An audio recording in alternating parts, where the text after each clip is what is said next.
In Matteus 11 vers 24 sê die Here Jesus dat dit vir Sodom draagliker sal wees as vir die stad Kapernaum in die oordeelsdag.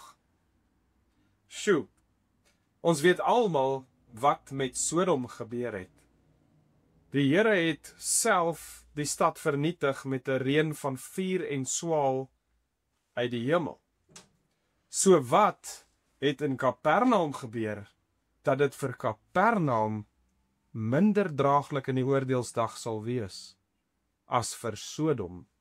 Ons wil Sondag in die woordverkondiging na 3 dinge kyk. Ons wil eerstens kyk na die vraag, wat presies het gebeur in Sodom, dat die Here die stad vernietig het? En tweedens, wat het gebeur in Kapernaum, dat die Here Jesus sê, dat die oordeelsdag vir Kapernaum erger gaan wees as vir Sodom? En derdens, wat moet gebeur, sodat 'n stad glad nie die oordeelsdag hoef te vrees nie?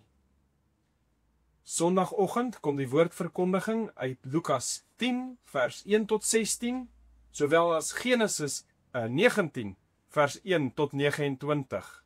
Gaan lees dit gerus vanoggend of vanaand dalk met huisgodsdiens ter voorbereiding vir môreoggend se erediens, en sien jou 9 uur Sondagoggend, sien uit om saam die Here te aanbid.